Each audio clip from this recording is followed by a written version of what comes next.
தைரியமா சொல்லலாம். இதுதான் தேவனுடைய வார்த்தை. நாம எப்படி மறுபடி ஜனிப்பிக்கப்படுறோம்? கிறிஸ்துவின் மரணத்தோடு பௌதிகத்துக்கு மரித்து கிறிஸ்துவின் உயிர்த்தெழுதல்னால ஆவிகளாக உயிர்ப்பிக்கப்பட்டு இருக்கிறோம். அதே கொலோசியர் அதிகாரம் 3வது அதிகாரம் 1 வசனம், நீங்கள் கிறிஸ்துவுடன் கூட எழுந்தது உண்டானால் கிறிஸ்து தேவனுடைய வலது பார்சத்தில் வீற்றிருக்கும் இடத்தில் உள்ள மேலானவைகளை தேடுங்கள். ஆண்டவர் இப்படி சொல்றாரு, நீ மறுபடி ஜனிப்பிக்கப்பட்டவனானால், நீ கிறிஸ்துவோடு மரித்து அடக்கம் பண்ணப்பட்டு கிறிஸ்துவோடு உயிர்த்தெழுந்து ஆவிகளாக ஆவிக்குரிய ஜீவனாக தேவ பிள்ளையாக நீ மாறிவிட்டாய். இப்பொழுது நீ கிறிஸ்துவோடு கூட எழுந்தவன்.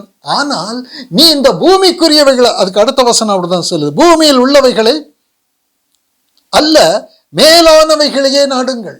இந்த பூமிக்குரியவைகள் அல்ல.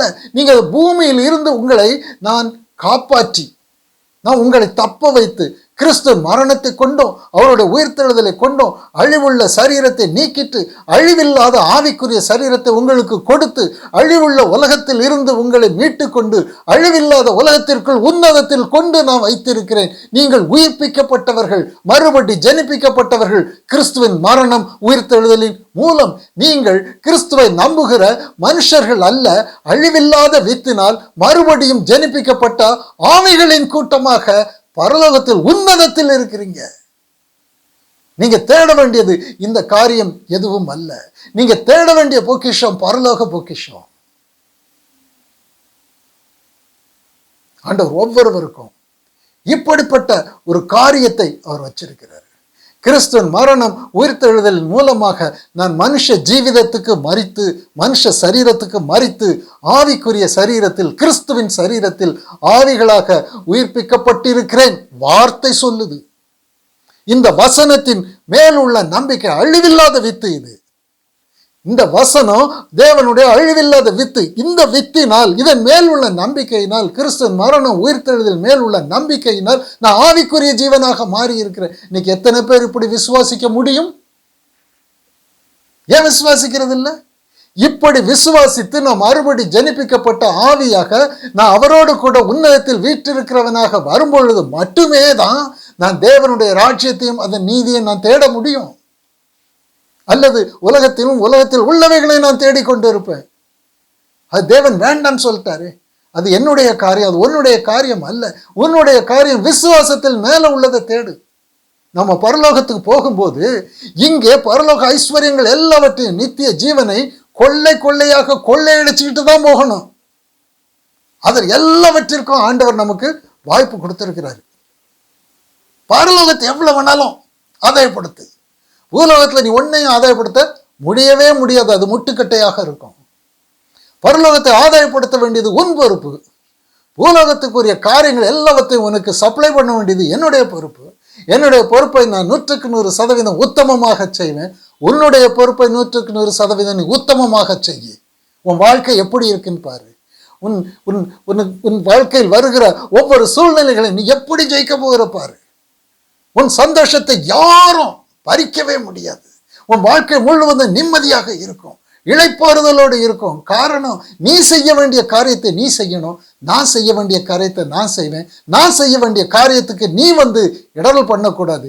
நீ செய்ய வேண்டிய காரியத்தை நீ விசுவாசிக்க வேண்டிய காரியத்தை நான் செய்ய மாட்டேன். அது நீ தான் செய்யணும். பரலோகத்தை சுதந்திரிக்கிறதற்கு முதல்ல நீ ஆவியில் பிறக்கணும். மறுபடியும் நீ பிறக்கணும். முன்னாடி அழிவுள்ள வித்தில் பிறந்தவன் அழிவில்லாத வித்து இப்படி சொல்லுது. கொலோசியர் 2வது அதிகாரம் 11-12 அப்படி சொல்லுது. கிறிஸ்துவுக்குள் நீ மரித்தாய். நிறைய வசனங்கள் இருக்கு. கிறிஸ்துவோடு நாம மரிக்கிறதும் கிறிஸ்துவோட உயிர்த்தெழுகிறோம், அது எல்லாமே அழிவில்லாத வித்து. இந்த வித்தின் மேல் உள்ள நம்பிக்கையினால நாம் இனி மனுஷர்கள் அல்ல. கிறிஸ்து மரித்து உயிர்த்தெழுந்தார் என்றால் நானும் மரித்து உயிர்த்தெழுந்து அவரோடு கூட உன்னதத்தில் இருக்கிறேன். இது சத்தியம். இந்த சத்தியத்தின் மேல் உள்ள நம்பிக்கையினால் நாம் மறுபடி ஜனிப்பிக்கப்படுகிறோம். ஆவிக்குரிய ஜீவனாக மாறுகிறோம். உன்னதத்தில் அவரோடு கூட உட்கார பண்ணி இருக்கிறாரு. இப்போ பரலோகத்தில் உள்ளவைகளை நீங்க தேடுங்க. இதுதான் பொறுப்பு நமக்கு. இந்த வாழ்க்கை மிகவும் சந்தோஷமும் சமாதானமும் இளைப்பாறுதலும் உள்ள வாழ்க்கை. இந்த சத்தியத்தை நாம் அறியாததுனால, இதை நாம் அறிய முடியாதபடிக்கு நமக்கு தடைகள் இருக்கும். நம்முடைய பெற்றோரே தடையா இருப்பாங்க, அவர்களுடைய வாழ்க்கை தடையாக இருக்கும், நாம் போய் வருகிற சபைகள் தடையாக இருக்கும், ஸ்தாபனங்கள் தடையாக இருக்கும், போதகர்கள் தடையாக இருப்பாங்க, நமக்கு ஒரு கெட்ட பாரம்பரியம் இருக்கும், அந்த பாரம்பரியம் தடையாக இருக்கும். இந்த வார்த்தையை நம்ப முடியாதபடிக்கு நிறைய சடங்காச்சாரங்கள் நடக்கும். தப்பு.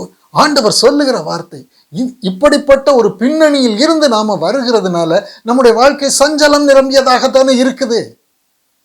இப்படி நாம் அவருடைய வார்த்தையை, அழிவில்லாத வித்தை நம்பி அழிவில்லாத ஒரு சரீரத்தில் அழிவில்லாத ஜீவனாக நாம் உயிர்ப்பிக்கப்படுகிறது வரைக்கும் இந்த சஞ்சலம் நம்மை விட்டு நீங்காது.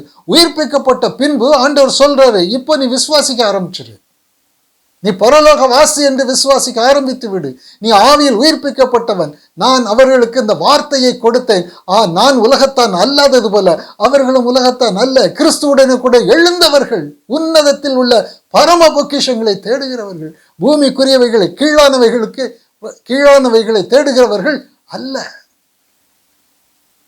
இப்படிப்பட்ட வாக்கு தத்தம் நமக்கு கொடுக்கப்பட்டிருக்கு. இது வாக்கு தத்தமா தெரியாது. உன்னை கீழாக்காமல் மேலாக்குவேன், தலையாம உன்னை நீயோ கடன் வாங்க மாட்டாய், கடன் கொடுப்பான்னு சொல்கிற வார்த்தைகள் ரொம்ப பிரியமா இருக்கும். இந்த வார்த்தை எவ்வளவு பெரிய ஒரு வாக்கு தத்துவம். ஒரு மனுஷன் ஆவியாக மாறுகிறது எவ்வளவு பெரிய வாக்கு தத்துவம். அழிவுள்ள சரீரம் அழிவில்லாத சரீரமாக மாறுகிறது எவ்வளவு பெரிய வாக்கு தத்துவம். அழிவுள்ள வாழ்க்கை அழிவில்லாத வாழ்க்கையாக மாறுகிறது.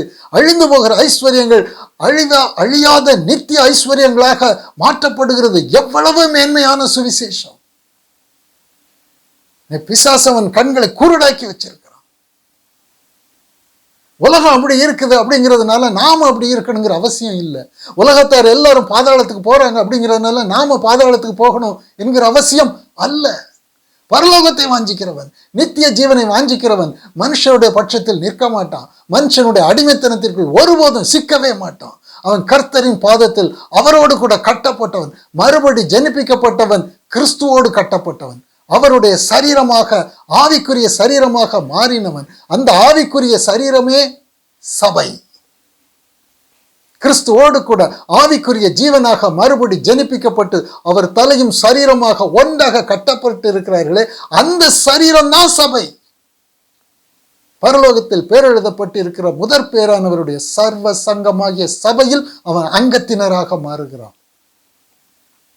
அவனுடைய வாழ்க்கை எப்படி இருக்குன்னா, அவன் பரலோகத்தை அவன் சுதந்திரிக்கிறவன். அவன் பூலோகத்தில் கர்த்தர் எனக்கு எல்லாவற்றையும் பார்த்து கொள்வார், எனக்கு எல்லாம் கொடுப்பேன்னு சொல்லியிருக்கிறாரு, நீ சந்தேகப்படாமலும் கேளாமலும் இருன்னு சொல்லி இருக்கிறாரு, அதெல்லாம் எனக்கு கொடுப்பார். சீஷர்கள் போய் கேட்குறாங்க, ஆண்டவரை எல்லாவற்றையும் விட்டுட்டு வந்தோமே, எங்களுக்கு என்ன கிடைக்கும்? மார்க் 10:30 வரும். அப்போ சொல்ல 100 தனியாய் கிடைக்கும் அப்படிங்கிறாரு. இதை நம்பலாம் இல்லை?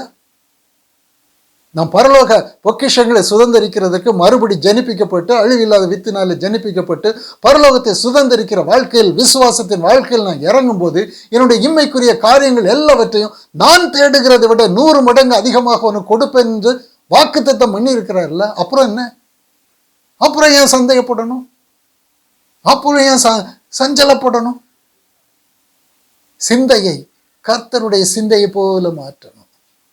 நமக்கு ஆண்டவர் முன் குறித்திருக்கிறார், இதை நம்பணும். ரோமர் 8வது அதிகாரம்,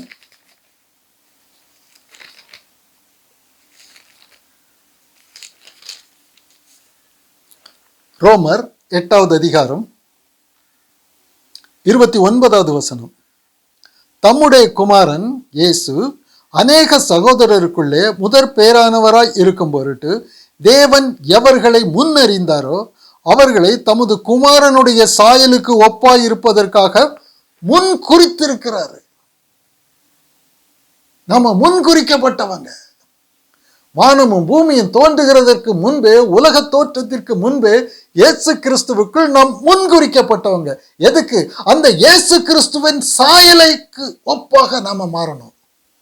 ஒரு அழிவுள்ள மனுஷனுடைய சாயல்ல உலகம் முழுவதையும் நாம ஆதாயப்படுத்தி கொண்டாலும் அது கிறிஸ்துவின் சாயலாக மாறுமா? அதுல ஜீவன் கிடையாது.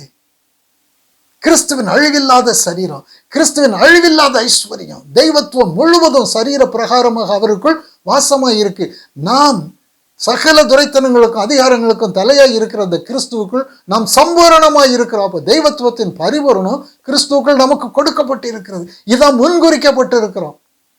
உலகத்தை சுதந்திரிக்கிறதுக்கு, உலகத்தை ஆதாயப்படுத்துகிறதுக்கு அல்ல. உலகம் முழுவதையும் நம்ம சுதந்திரித்தாலும் சரி, அது நம்முடைய ஆபத்துக்கு உதவாது. அது நம்முடைய பிரச்சனைகளை தீர்த்து வைக்க முடியாது. உலகத்தில் எவ்வளவு பெரிய ஐஸ்வர்யவான்கள் சந்தோஷமா இருப்பாங்களா? இளைப்பாறுதலோடு இருப்பாங்களா? இருக்க முடியாது. அது வேற காரியம். ஆண்டவர் சொல், நீ பரலோகத்தை சுதந்திரிக்கிறவனாக மாறும்போது உனக்கு இளைப்பாறுதல் வரும், உனக்கு சந்தோஷம் வரும். உலகத்தை ஜெயிக்கும் போது உனக்கு சந்தோஷம் வரும். உனக்கு முன் நிற்கின்ற உபத்திரவங்கள், பாடுகள், போராட்டங்கள் எல்லாவற்றையும் நீ தேவனுடைய வார்த்தையை கொண்டு, நான் ஆவிக்குரிய ஜீவன், நான் உயிர்ப்பிக்கப்பட்டவன், எனக்குள்ளே கிறிஸ்து இருக்கிறார், தெய்வத்துவத்தின் பரிபூரணம் எனக்குள்ளே இருக்கிறது என்று அழிவில்லாத வித்தின் மேல உனக்கு நம்பிக்கை இருக்குமானால் உனக்கு முன்பாக நிற்கிற அத்தனை சத்துருவை நீ சங்காரம் பண்ணுவாய். உன்னை சஞ்சலப்படுத்துகிற, உன்னை தவிக்க விடுகிற அத்தனை உபத்திரவங்களையும் நீ ஒரு தெள்ளுப்பூச்சியை போல நசுக்கி போடுவாய். இதைத்தான் ஆண்டவர் பரலோக ராஜ்யத்தை சுதந்திரிக்க சொல்றாரு. பூலோகத்தை நீ சங்காரம் பண்ணாம, பூலோகத்தை நீ ஜெயிக்காம நீ பரலோகத்துக்கு போகவே முடியாது. பரலோகத்துக்கு போறதுக்கு இந்த பூலோகம் தடை, மாம்ச சரீரம் தடை, மனுஷனை ஞானம், புத்தி, அறிவு, உலக தாளந்துகள் எல்லாம் தடை. நீ ஜெயிக்காம இங்கிருந்து போக முடியாது. மனுஷ சரீரத்தை ஜெயிக்கிறதற்கு ஆவிக்குரிய சரீரமாக நீ மாறணும். உலக தாளந்துகளை ஆதாயப்படுத்துகிற வாழ்க்கையை நீ ஜெயிக்கிறதற்கு நீ பரலோக பொக்கிஷங்களை நீ சுதந்திரிக்கணும் விசுவாசத்தின் மூலமாக. அப்பொழுது உனக்கு இளைப்பாறுதல். நீ மறுபடி ஜனிப்பிக்கப்பட்டு இந்த பரலோகத்தை சுதந்திரிக்கிற வாழ்க்கைக்கு வரும்பொழுது 100 மடங்கு உனக்கு சந்தோஷம் இருக்கும், உனக்கு நிம்மதி இருக்கும் வாழ்க்கையில. உன் வாழ்க்கை ஒருபோதும் சந்தேகத்தில் ஊசலாடாது. என்ன நடக்குமோ, என்ன ஆகுமோ, வருங்காலம் எப்படி இருக்குமோ என்கிற அந்த சிந்தையை எலும்புருக்கி நோயை போல கொல்லும். ஆனால் நீ பரலோகத்தை ஆதாயப்படுத்துகிறவன் என்றால், நீ விசுவாசிக்கிறவன் என்றால், அழிவில்லாத வித்தை தனக்குள்ளே கிறிஸ்துவை உனக்குள்ளே கொண்டிருக்கிறவன் ஆனால் நீ எதை குறித்து நீ கவலைப்பட மாட்டாய். எனக்குள்ளே கிறிஸ்து இருக்கிறாரு, தெய்வத்துவத்தின் பரிபூரணம் எனக்குள்ளே இருக்கு, என்னை ஜெயிக்கிறதுக்கு ஒன்றும் முடியாது, நான் ஜெயிப்பேன். இதுதான் பரலோகத்தை சுதந்திரிக்கிற வாழ்க்கை. பூலோகத்தை ஆதாயப்படுத்துகிற வாழ்க்கை மனுஷனுக்கு இப்படி ஒரு நம்பிக்கை வருமா? அவன் நரி போல பதுங்கி பதுங்கி பதுங்கி ஓடுவான், ஓடி இன்னொரு இடத்துல போய் சிக்குவான். அவன் வாழ்க்கையில சந்தோஷம் இருக்கவே இருக்காது. ஆண்டவர் முன் குறித்திருக்கிறார். 30வது வசனம், ரோமர் 8:30. எவர்களை முன் குறித்தாரோ அவர்களை அழைத்தும் இருக்கிறார், எவர்களை அழைத்தாரோ அவர்களை நீதிமான்களாக்கியும் இருக்கிறார், எவர்களை நீதிமான்கள் ஆக்கினாரோ அவர்களை மகிமைப்படுத்தியும் இருக்கிறார். இதெல்லாம் அவர் செஞ்சுக்கிட்டு இருக்கார். இதெல்லாம் பரலோகத்தை சுதந்திரிக்கிற காரியம். இவர்களை குறித்து நாம் என்ன சொல்லுவோம்? தேவன் நம்முடைய பட்சத்தில் இருந்தால் நமக்கு விரோதமாய் இருப்பவன் யார்? நம்முடைய சொந்த குமாரன் என்றும் பாராமல் நம் எல்லாருக்காகவும் அவரை ஒப்புக் கொடுத்தவர், அவரோட கூட மற்ற எல்லாவற்றையும் நமக்கு அருளாது இருப்பது எப்படி? அவரை ஏன் எனக்குள்ள கொடுத்துட்டார், அப்புறம் என்ன? தேவன் நம்முடைய பட்சத்துல நமக்குள்ளே இருக்கிறார், அப்புறம் என்ன? ஒரு மனுஷனுக்கு இந்த நம்பிக்கை உண்டா? இந்த தைரியம் வருமா? நம்பிக்கையினால் உண்டா தைரியமும் மேன்மை பாராட்டலும் இருக்குமா? நம்பிக்கையினால் வருகிற தைரியத்தை மேன்மை பாராட்டலும் முடிவு பொருந்தும் உறுதியாய் பற்றி கொண்டிருந்தால் நாமே அவருடைய வீடாய் இருப்போம். எபிரேயர் 3:6. இது வாக்கு தத்தமா தெரியாது, இது வாக்கு தத்தமாக தெரியாது. உன்னை அசைக்கவே முடியாது. ஆண்டவராகத்தான சொல்றேன், என் வார்த்தையை நீ நம்புறான கற்பாறையின் மேல் கட்டப்பட்ட வீட்டை போல இருப்பாய், ஒன்று உன்னை சேதப்படுத்த முடியாதுன்னு சொல்லி இருக்கிறார்ல. இது வாக்கு தத்தமா தெரியாது. உலகத்தை ஆதாயப்படுத்துகிற காரியங்கள் வாக்கு தத்தமா தெரியும், பரலோகத்தை ஆதாயப்படுத்துகிற காரியங்கள் வாக்கு தத்தமா தெரியாது. கொடுக்கப்பட்ட வார்த்தைகள் எல்லாம் புதிய உடன்படிக்கையில பரலோகத்தை ஆதாயப்படுத்துகிற வார்த்தைகள் அத்தனையும் பரலோகத்தை ஆதாயப்படுத்துகிற வாக்கு தத்தங்கள்.